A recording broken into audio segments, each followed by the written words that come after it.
This week on System Crash, Canada rejects Trump as well as DOGE-style politics. Amazon and Jeff Bezos cave to the White House. Tech billionaires are radicalizing in massive group chats. Plus, ex-users are on the decline in Europe. Duolingo replaces workers with AI. Microsoft cancels data center plans.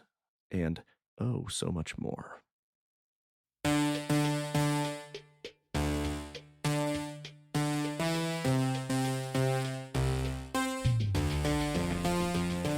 This is System Crash, a weekly tech news show willing to tell the hard truths about how tech and the titans who own and operate it is really transforming the world. I'm Paris Marks. And I'm Brian Merchant. He's here. Every week he's here. Somehow. Okay, get rid of me. This system has just begun to crash, so support the show by heading over to patreon.com/systemcrashpod, where you can sign up to get monthly bonus episodes. Also, rate the show on Apple, Spotify, or wherever you listen. Now, Brian, do you know what the biggest news of the week in the entire world happens to be? You know what? Soak it in. Love it. How often does Canada get to claim the mantle to being the focus of world events? Not enough, I should say. Our dear neighbors to the north. Thank you. Why? Did something happen up there this week? Yeah. We happen to have an election, and ours happened pretty quick, just 5 weeks. So, we got to pay attention to what they were all doing, and now we get to go back to, letting them do their jobs and govern for however long that is going to happen for. Did you vote? Did you vote for the Shopify CEO, or did you? No, I actually wrote in Donald Trump's name because he made a True Social post the morning of the election saying that Canadians should vote for him. That's right. That's right. To become the 51st state. And I was like, oh, okay, so he's giving like a final gift to Mark Carney before everyone goes to the polls to remind everyone of the stakes. Right, because because Mark Carney was the liberal, the successor to Trudeau. They were in a death spiral for a while, right? It was like conservatives were almost certain to win. Yeah, it was like the conservatives had like a 25 point lead in the opinion polls, like up until a few months ago. And it was Trump coming in and saying all of this shit about we're going to annex Canada. It should be the 51st state and all that. And He's buddies with Pierre Paul. How do you say his last name? Pierre Poilievre. I wouldn't even say they're buddies. Like, they're just ideologically sort of. Exactly. Yeah. They're in the same ideological boat. Trump even called Poilievre out and was like, Poilievre is not a MAGA guy. He's not kind of like in our circle. I don't know if that was like to try to help him out, to make him seem like there was distance between them or what. But it clearly didn't work. And most Canadians did see him as like a Trump mini. And that is why we have the result that we have. And so basically, like you were saying, the Liberals were supposed to get wiped out. And it's worth saying the Liberals have been in power in Canada for 9 years. And usually at this point, like, Canadians are ready to cycle out the party and get a new government, right? But that is why I think the resignation of Justin Trudeau and Mark Carney coming in right before the election actually really helped, right? Because he could become what different Canadians were looking for, that people didn't know a lot about them. So I think that they were just able to like project their hopes onto this man. It's just the classic, I want the other party. Like, let's give the other party a... Yeah. And, so basically what we had over the past few weeks is this huge reversal in the polling where the Conservative Party has crashed down and the Liberals have come way up. But actually, the real story there is not so much about the two main parties, though certainly about the Liberals really increasing their vote share, but the smaller parties in Canada have largely collapsed. The New Democratic Party, which is our center-left party, has dropped to like 6% in the polls. They won only 7 seats, which is just like a low that they have not seen in decades. In Canada, to have official party status within the parliament, your party needs 12 seats, and that gives you additional funding, the ability to have research offices, getting certain questions in parliament and things like that. They will have access to none of those resources now because they have fallen so far. And so basically what we have is the Liberals have 169 seats, which is 3 seats short of a majority. So even though they don't control everything, they will still have a very stable minority government. The Conservatives actually gained more seats. They're up at 144 now, I believe, and saw their vote share hit actually record levels. But part of the reason they didn't win is because the votes of those smaller parties collapsed so much. The New Democrats, the Bloc Québécois, which is, a Quebec sovereigntist party, and the Green Party have all collapsed, and so much of that went to the Liberals to stop the Conservatives from forming government. Yeah, and the Greens are very marginal here. Yeah, exactly. They had 2 seats before, now they have 1. I think their popular vote is like 2% right now. It used to be more like 5 or 6, a few years ago. So yeah, it's a real change. So the Liberals need to form a coalition, probably with New Democrats, to get stuff passed. Or I think it will be interesting to see how it plays out, right? Because in the last government, we also had a minority Liberal government, and they basically signed an agreement with the New Democrats to not govern in coalition, but to basically have the New Democrats support. And in exchange for that, they'd give them certain policy, wins, right? And that's part of the reason why we had the expansion of dental care coverage for many low-income Canadians, why there is the beginning of a universal pharmacare program starting by covering diabetes, drugs, and birth control expanded drugs. Expanded healthcare. That's correct. Yeah. I don't understand. Also expanded the public daycare program, which has daycare places for $10 I'm sorry. a day. It's just okay. I'm reading this like white noise washing out. Americans don't understand government support for healthcare and childcare. It doesn't make sense over here. Yeah, they even won anti-scab legislation to stop kind of scab workers when unionized workers go on strike. And they also got the Liberals to do a national school lunch program to ensure that kids, are better fed at school, so it doesn't depend on their parents' income. What about gutting public agencies that try to prevent bird flu or loosening child labor laws? That's what we're doing over here. How you got any of that up there? I can't report so much on that front. And I don't think that is going to be Mark Carney's top priority either. I think I would just say finally, like, Mark Carney now is the prime minister. Pierre Poilievre would usually be the leader of the opposition, but despite his party doing reasonably well, despite losing the election, he lost his seat, which is just hard to fathom, right? That this guy was running 20 points ahead in the polls. Okay, he didn't win in the end, but his party still did really well, still had over 40% of the popular vote. And in his own riding, in his own seat, he lost. He lost because there's so much backlash against him. I mean, it really does, because he had, he might not have been MAGA, but he was on the record saying nice things about Elon Musk. And it just shows you how you get enmeshed into the whole tangle now, because Musk is inseparable from Trump now. And if you're pro-Musk, you're pro-Trump, and couldn't seem to extricate himself from that association.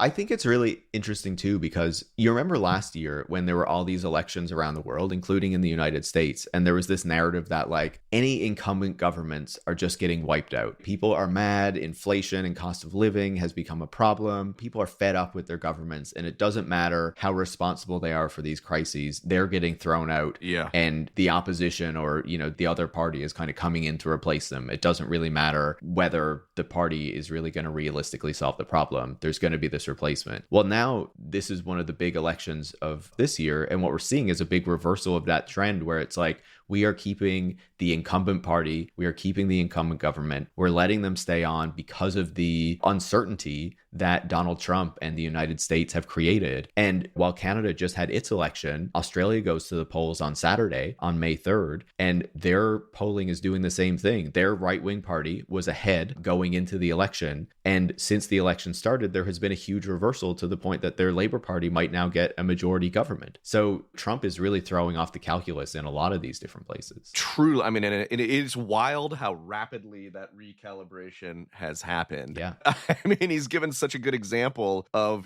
this is what you want? You want somebody who, is going to sort of make trade policy via ChatGPT and sort of just start exporting migrants to horrible prison camps abroad. It's the most radical version of sort of some of those ideas. And it, I think it makes sense, especially in Canada, where like, I mean, Australia hasn't been the same target of animosity, or just like if it's like so offensive what, you know, Trump and Vance and all have like just been doing to Canada, Greenland, just like, oh, we're gonna take it, like just annex yourselves to us, just like self-deport yourself to the United States and like join us. You know, I get it, like just it's so offensive to Canadians, and certainly that's got to be part of it. But you're right, it's part of a broader, like very swift reconfiguration, because he's done everything. On the one hand, he's done these horrible, anti-humanistic, cruel, anybody with eyes can see that, just like throwing college students into unmarked vans and taking them to camps and prying 2-year-olds out of their parents' arms and deporting them and depriving them of cancer treatment. It's like grotesque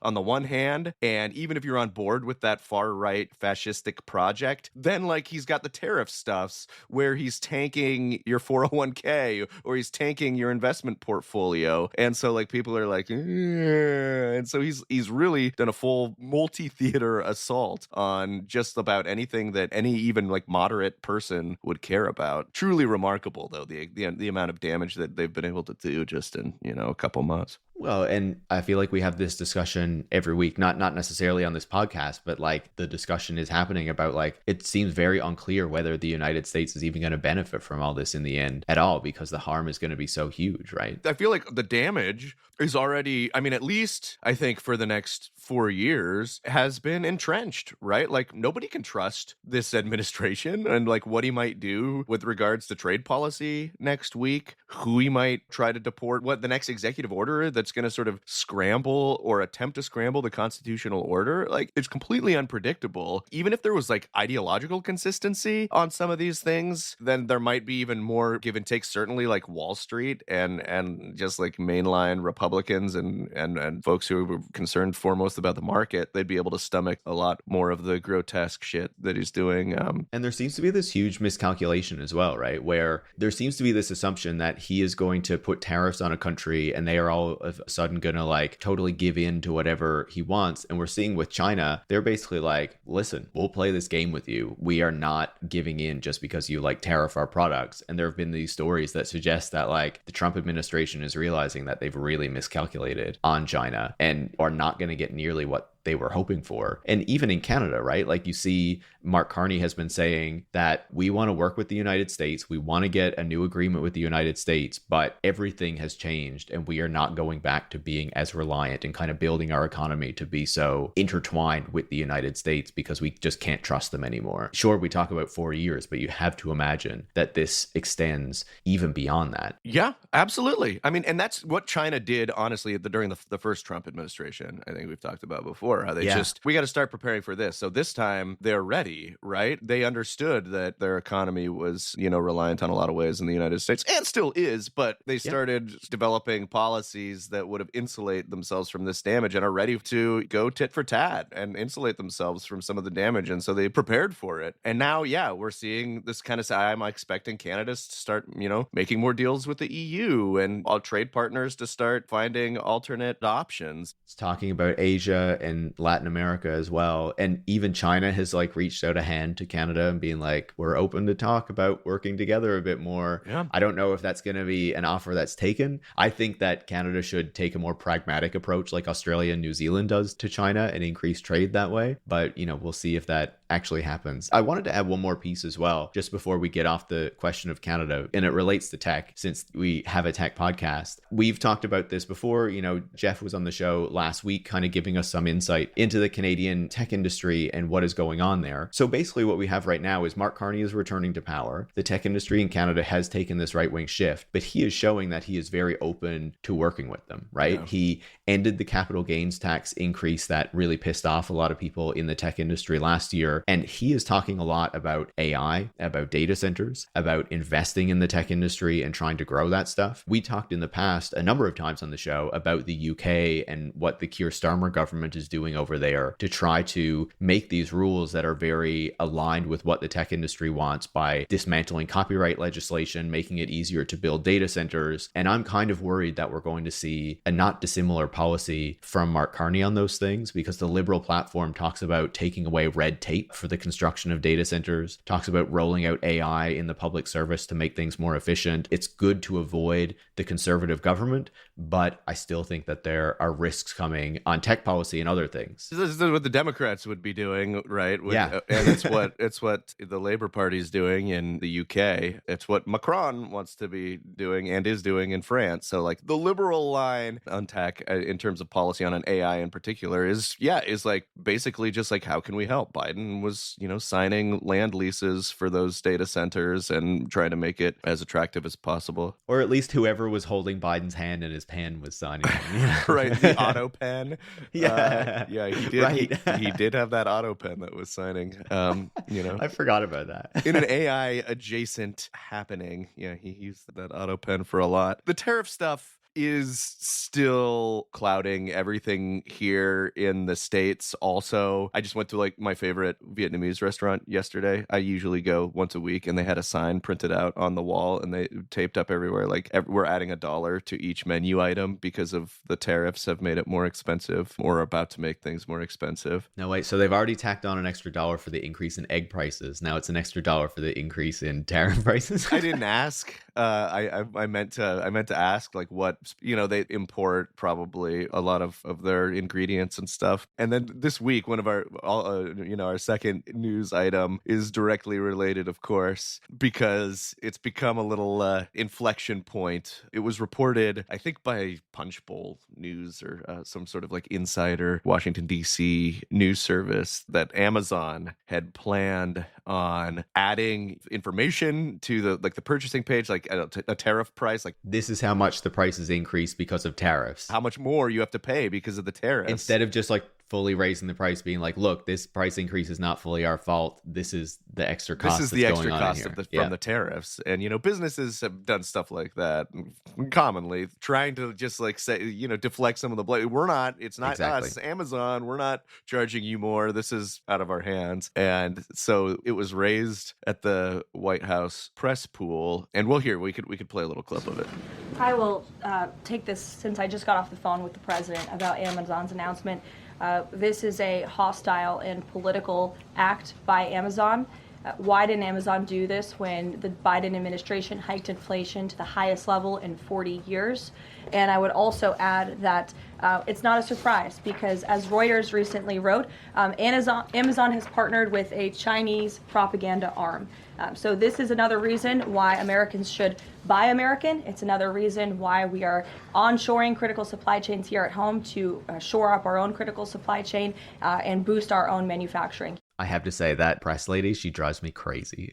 Oh, yeah. I mean, I feel like there's like been this evolution more like towards just like hard line. I mean, they're all propagandists. Yeah. That's what their whole job is. But she especially like just like takes it to another level. She's just so in tune with, I think, what Trump wants and would want. And that's their job, is to just sort of like play into that. And she does it with such a gusto. I read that she has a really old husband, but I don't know if that's true.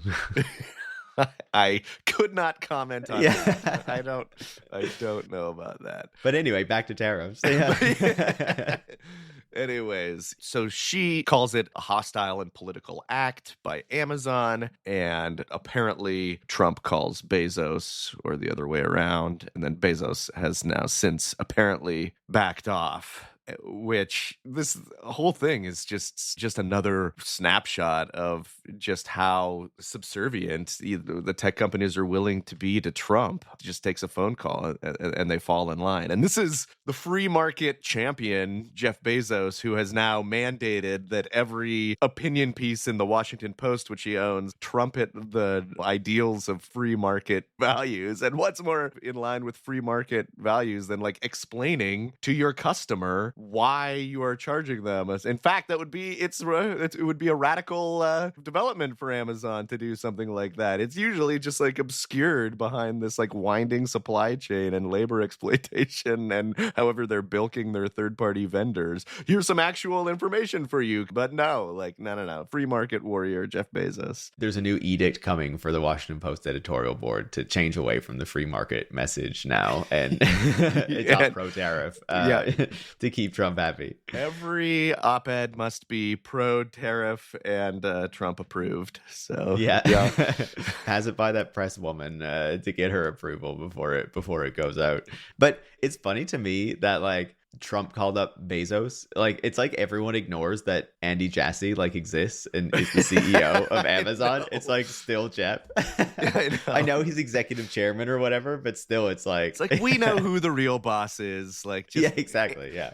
Yeah, and I got a message for your boss, Andy. Can you just like relay this? No, he's like, I thought I was the CEO. No, it was wild to see that today. And there was also a story earlier this week, I believe it was, maybe it was late last week, about how Amazon is trying to pressure its suppliers to bring down prices as well, right? So it recognizes that prices are going up. It wants to ensure that prices are going to be lower, and it's trying to put pressure to achieve that in the way that we've seen, like, say, Walmart do in the past, where it's constantly pressuring its suppliers to lower prices, regardless of how squeezed that makes them. I wonder, maybe this is kind of getting off the topic a bit much, and maybe you want to discuss this a bit more, so we'll see. But I feel like it talks about a bigger story about how all these tech billionaires really got behind Donald Trump. We saw them at the inauguration. We saw them donating their $1 million to the inauguration committee. They were showing that they were aligned with him. And it feels increasingly that kind of subservience that they showed is really not playing out in their favor at all. Right. You know,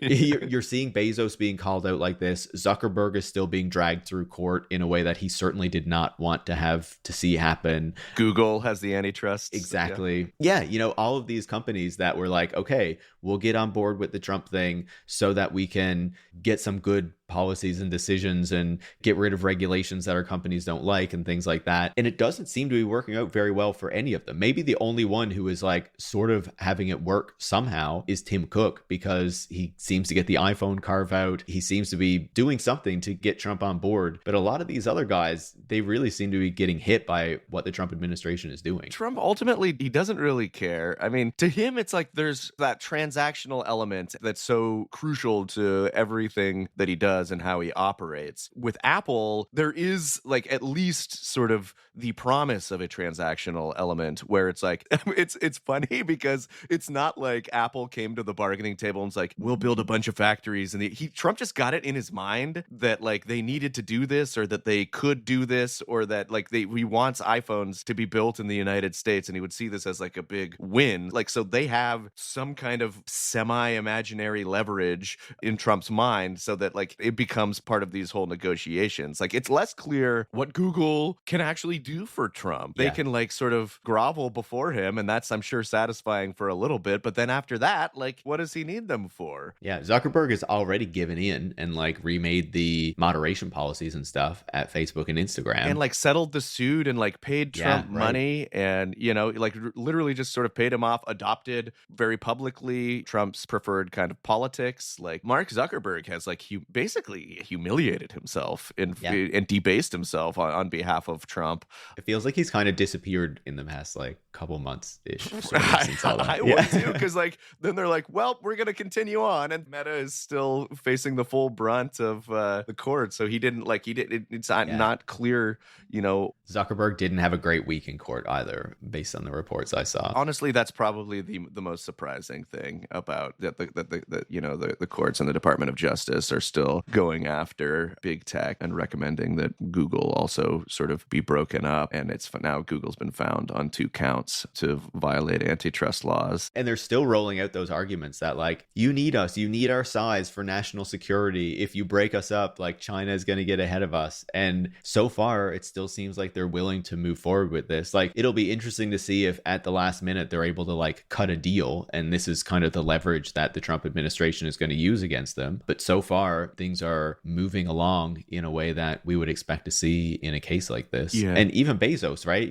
Amazon bought that Melania documentary for a ridiculous amount of money. Even that, not enough to buy him off. Yeah. So I think that's the lesson, right? Like with Trump, that's like the art of the deal, right? Like you just, you don't give what you have to offer away. So that's in a way that like Apple's insulated from some of this because like they've said over and over, it's just like, it's totally unrealistic for us to build the sort of the iPhone factories at scale. We just don't have like the necessary skilled labor pool, which I believe they don't right now.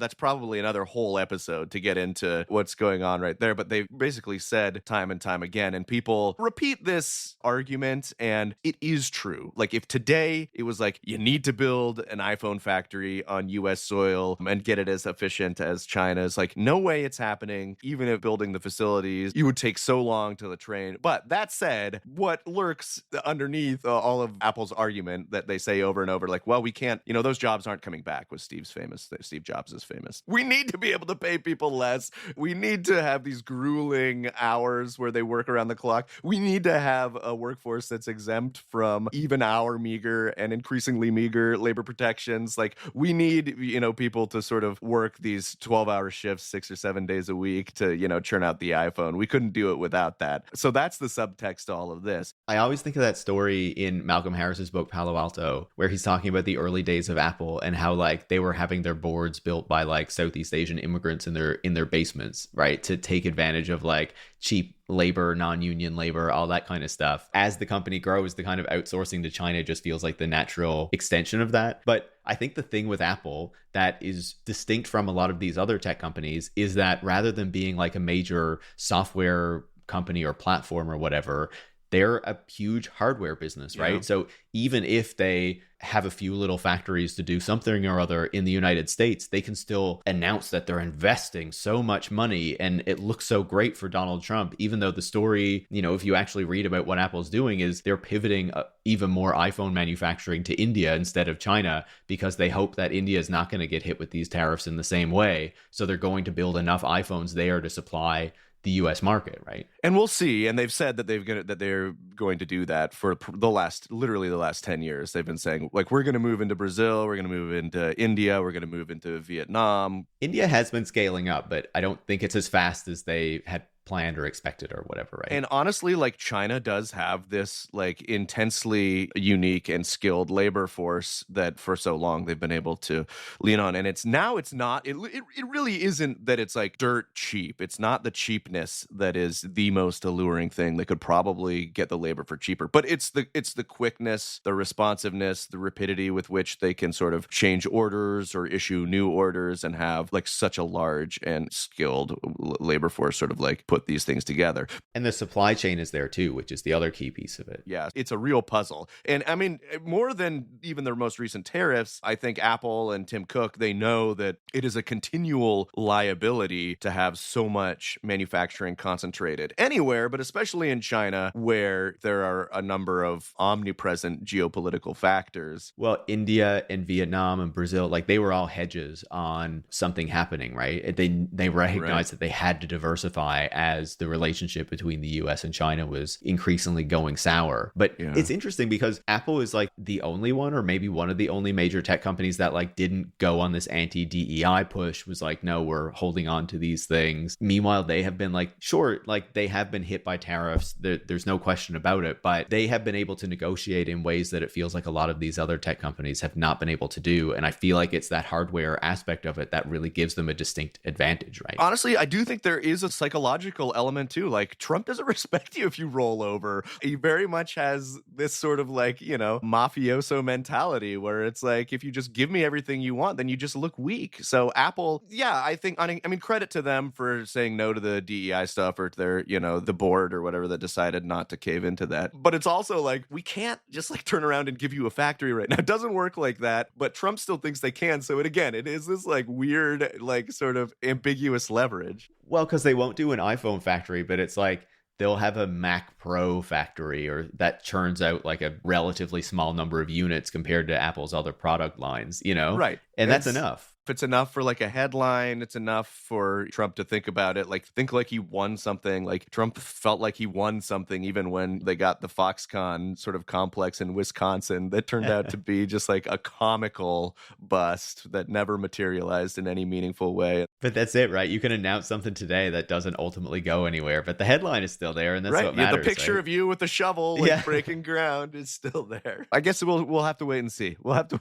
wait and see what sort of actually emanates out of all of this. But I guess I was a little surprised that even after kind of falling in line, big tech is still taking all this flack. And it also kind of speaks to how deeply seated some of the resentment was among sort of the conservatives, because it's hard to remember now, but 10 years ago the line was that like big tech was censoring, or I guess even 5 years ago had this like ruthless censorship regime against conservatives, and Facebook and Twitter and even Google, they were all working to silence conservative voices, which was almost always 99% horseshit. But it was the narrative, and they got the companies to at least take it seriously. They had to constantly sort of litigate this, and then it culminated with Trump being banned from some of the platforms or limited from some of the platforms. And I think that the only, like, Twitter obviously was taken over by Elon, and he's the first buddy, so that resentment has been sort of erased. But I think that with Zuckerberg especially, and to some extent with Google, like, it still lingers from Trump. He holds grudges. There was a whole sort of subset of the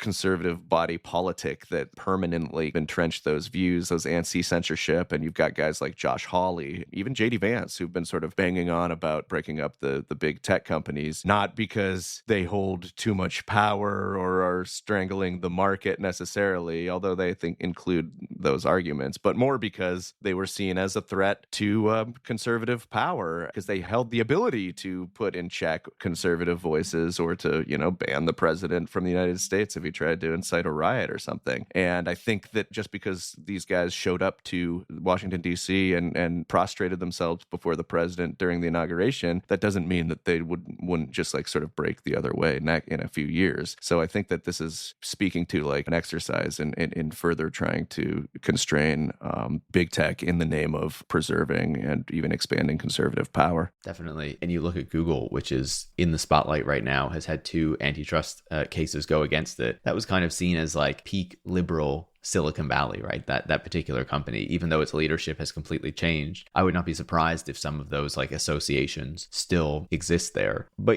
talking about all of these billionaires, there's another story that we wanted to get to this week, talking about how kind of pathological they have been in recent years. There was a story in Semaphore by Ben Smith really going into the group chats that a lot of these billionaires are in, and how it has kind of completely turned their brains to mush over the past few years. And Mark Andreessen in particular. But how about you summarize kind of some of the key points of this story for us, Brian? Yeah, so this is a really funny story, and one of those, it's like you just kind of like intuit to be true, and you're like, well, I assumed on some level that this was happening even if I didn't know about it. Yeah, I feel like we've had suggestions of it for years, but like no one's really properly gone into it, The gist of it is that in what has been kind of considered to be sort of like the group chat era, as social media has slowly, I mean, it's still a behemoth, but it has fragmented and its influence is a little bit less than it used to be. And billionaires, they're just like us. They have the same foibles as we, the common people, do. So a bunch of billionaires and tech billionaires have been organizing a number of influential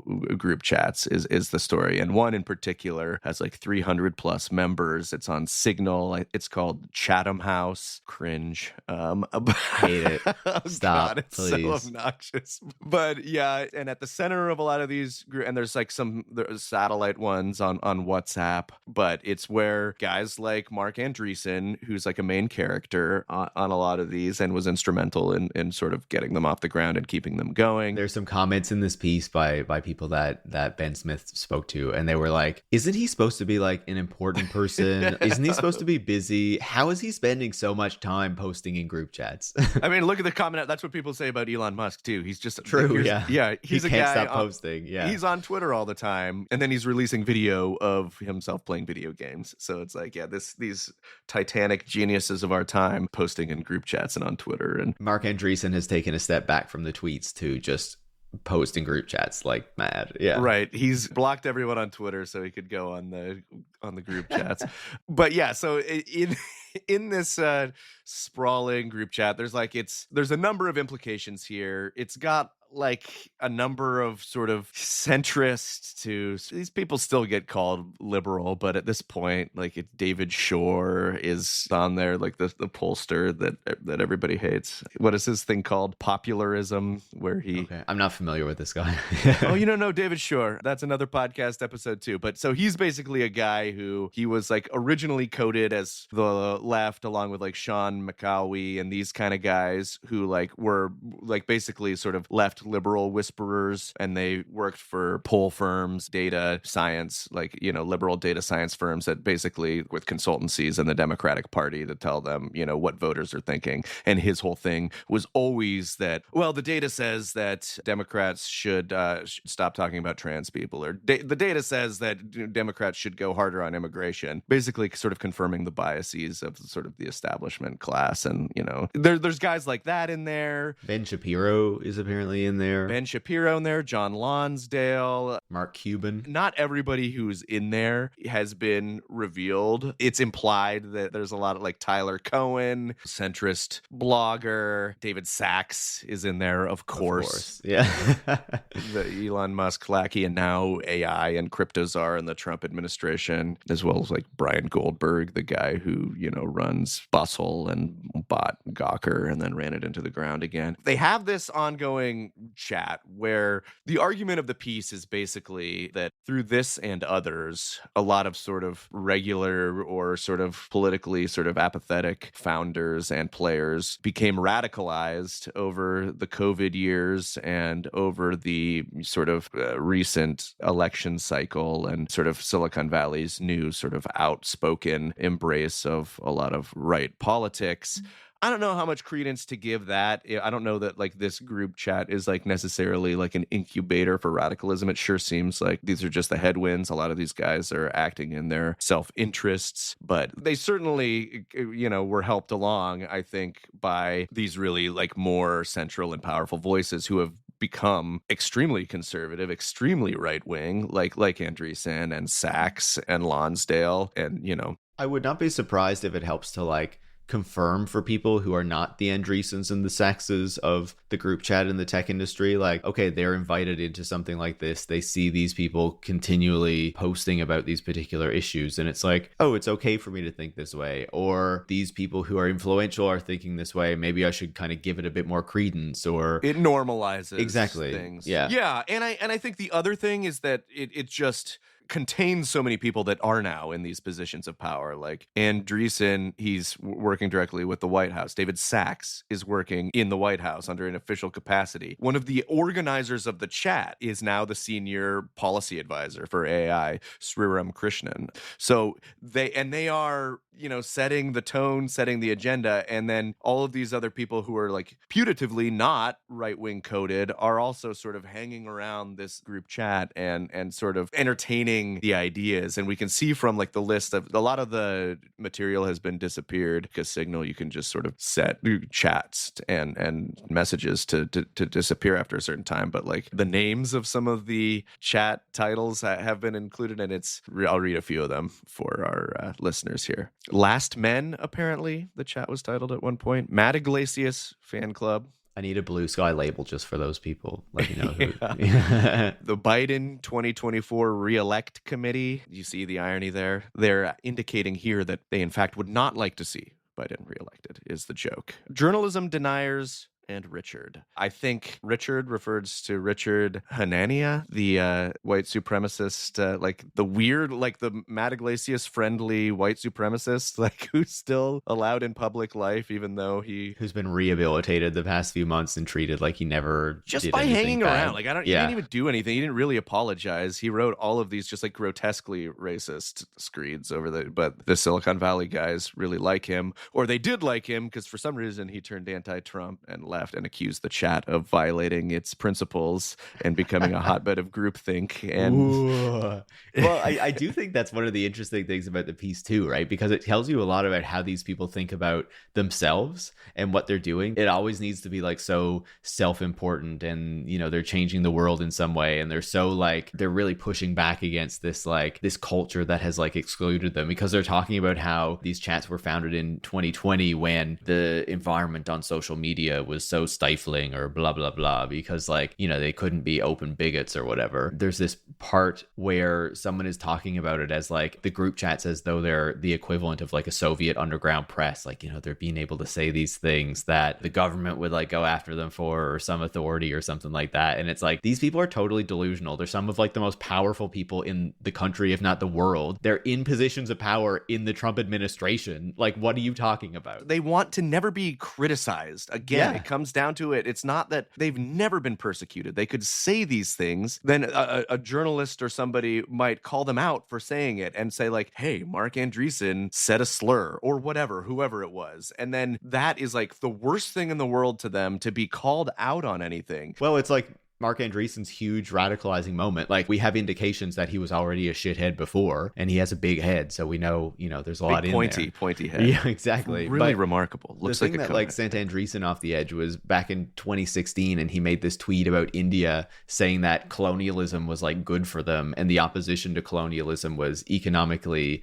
catastrophic, and like he got called out for that, and he did not appreciate it. And based on reporting that I've seen, that seemed to be like a major kind of turning point for him, where he started to really like kind of go down these rabbit holes. I feel like all of these powerful dudes like have their moment that pissed them off when they finally like got called out for something in a way that they didn't expect, and like their shitty beliefs were like put on trial or on display. And like this was the one for Andreessen that seems to have really sent him down the rabbit hole. And that has been like the through line ever since, is that being called out on an idea or a comment that may in fact be bigoted that you've said and cause a moment of self-reflection is completely unacceptable. That's beyond the pale. So these guys have sort of circled the wagons around. That to them is censorship, is being criticized, is being made to feel stupid or feel wrong. And that has galvanized so much of this opposition movement, especially among Silicon Valley elites, especially among so much of the right-wing culture. And it's just breathtaking, I think, to see how hypocritical and repulsive it is. And like, you have these guys saying things like, oh, I can like have breathe again. I can have a weight off my chest now that Trump's president. And meanwhile, they're literally throwing students into unmarked vans and shipping them off to detainment centers for writing an op-ed that the state doesn't agree with. People are literally getting shipped off and sent to labor camps, to prison camps in El Salvador without due process for having tattoos on their bodies, self-expression, things with real gravity, with crushing moral implications. And here they're worried about whether or not they can say the R word or not. And this whole group chat, this whole group text is all predicated on insulating themselves from these like shallow surface level cuts that they have the thinnest skin in the world. It's so pathetic and it's so monstrous. And now we see what it's helped enable. And I think the other thing that we need to talk about real quickly is that it may not have been Chatham House. It may have been a different one, but there are other real implications when you have like so many billionaires stuffed into one group chat. And I think it's a WhatsApp group that it turns out was, if anyone remembers the Silicon Valley bank run, the Silicon Valley Bank collapsed in 2023. It was facilitated in part because so many of these guys were in the same room, in the same chat room, and they have so much money. They all, are in the same, sort of social circuit using the same institutions. So they all go to pull their money out at the same time because they're all having a panic in there, that it literally causes a bank run that can threaten the very fabric of the American economy. It's so wild. I think that to me, more even than this Chatham House thing, where we can debate and we can talk about how much it actually radicalized or changed politics or solidified things. But this is, a real, interesting test case of like actual sort of ground shifting because of what some billionaires in a chat group think. And, It's always kind of, been like that. Instead of a Signal chat, they were all on a yacht somewhere or whatever. They were all, at just easier to transmit the information to cause a bank now run we when have a you're all in record the of same it, group so- chat. Yeah. and faster, right? Like they can just like feed the panic in a chat room and go, like, and immediately sort of call their bank or do it online or whatever. The group chats of the billionaire elite. Maybe one day we'll get a better insight into what's going on in there. But how about we switch to our final stories of the week and kind of end off? Lay them on us. You want to get the party started?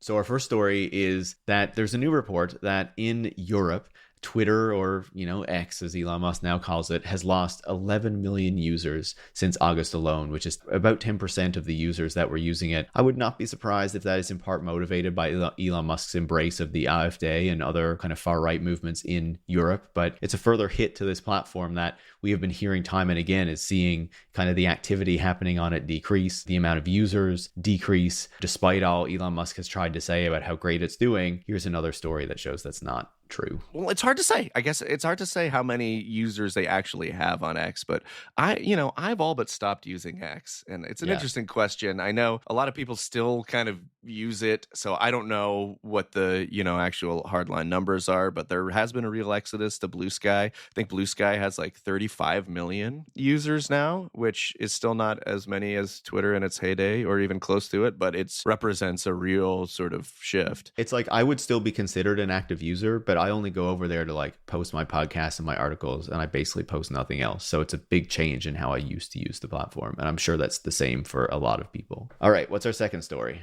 That is Duolingo. Oh no, is the owl coming for me? Please no, Brian. An AI-generated owl is lurking out your window. At least it is for contract workers at the company, because Duolingo is now saying that it plans to replace its contract workers with generative AI. Much like Shopify, the Canadian tech company, it is boo. It's claiming that if your job can be done by AI and you are a contract worker, you are out. This has caused a big outrage because Duolingo, of course, is it's a language learning app. It fosters a lot of human connection. Learning language is something that people like to do with other people. I've seen sort of a huge blowback to this online. It's another terrible story, and it feels like, okay, they're replacing the contract workers with AI, but it's probably they're replacing contract workers with like click workers who are still going to be doing a lot of that stuff. Just even more hidden away and paid even less and fewer rights. Yeah, just pushing it further down the chain. Yeah, no, that's right. I mean, we all know how much labor goes into building these AI systems and keeping them operating in the first place. It's just instead of a contract worker working in the American South, now it'll be like a data labeler in the global South, and they can, pay just a little bit less money in the name of concentrating further profits. In the name of concentration, our third story, we're talking about the Trump administration and the potential consequences of what it's doing. Well, there's this new story coming out of Europe that there is a growing concern that, and even like a threat that the Trump administration could cut off access to US cloud services in Europe if the trade war escalates over there. And that is causing obviously a lot of concern in Europe about the reliance on, say, Amazon Web Services, Google Cloud, or Microsoft Azure. And Microsoft has even come out and said that if the Trump administration tries to do this, it will sue to try to stop it. Basically tries to say, Microsoft, you need to cut off access to cloud services in Europe. But understandably, that's causing even more concern about reliance on these American companies and these American platforms, and hopefully further accelerates this push to be like, we really need to get off these infrastructures because they can't be trusted any longer. It's a wild story to me. It's just, of a stripe with all the work that you've been doing around digital sovereignty, right? Like, I mean, it underlines just how necessary that is. And it does echo exactly what we were talking about with economies and other countries seeking out other global trade partners. And, it's just another reminder of how much of the global technological infrastructure that the U.S. controls. And yeah, it'd be a good thing if that changed. And to that end, also in Microsoft land, there's word that there may be a little bit of pullback, at least on the AI infrastructure investment from both Microsoft and Amazon. This is a story that's been sort of gaining steam over the last couple of weeks and months, especially from Microsoft, where it has appeared that they have pulled back from leasing data centers that were hitherto slated for use in facilitating AI. But there's now a report in Bloomberg that both Amazon and Microsoft may not be as aggressive in leasing that AI infrastructure as they once were. This, of course, signals a number of things. It could signal maybe a slowdown in appetite for AI or a projected slowdown by the tech giants. It could also just more be sort of, tariff related. Again, the tech companies think that this will have an impact on appetite for AI. But either way, more and more signs in the wind that we may be finally nearing sort of peak bubble for generative AI. Every time you say that, though, it someone finds a way to inflate it all over again. Yeah, the pop eludes us still, but hopefully it's coming. Our final story relates to one of the new ways that companies are extracting even more data in our lives. Of course, people will be very familiar that so many of the new vehicles today, particularly EVs, but even, gas and diesel powered ones, are filled with these infotainment systems that are always connected, that are offering access to all these services, but in the process are collecting a load of data on everything you're doing in the car, where you're going, all those sorts of things. Well, there's a new report in Wired showing that police departments are saying that they are very excited about getting access to all of this data because it's really going to help them get an even better picture of what we are all up to. Just another indication of how concerned we should be about all of this data collection and all of this internet connectivity that keeps being added to different parts of our lives without it being clear what the full ramifications of that are going to be. And I would not be surprised if this becomes like a big campaign in the next few years to make sure that the police isn't getting access to all this car data that is currently being enabled. So just another great development in the world we live in. All right. Well, that was a nice little roundup there, Paris. What do you think? I think so. Gives people a good picture of what is going on in the world. We covered the bases today. I think we did a good job. Let us know if we did a good job on the internet. Leave us a little comment. Tell us what you think. On Blue Sky, of course, because we know we're both using that and not anything else. Yeah. Well, System Crash is hosted by Paris Marks and Brian Merchant. Production is by Eric Wickham. Our theme music is Dystopia by our good friends in Yacht. Support the show on patreon.com/systemcrashpod to get a monthly bonus episode. Thanks for listening.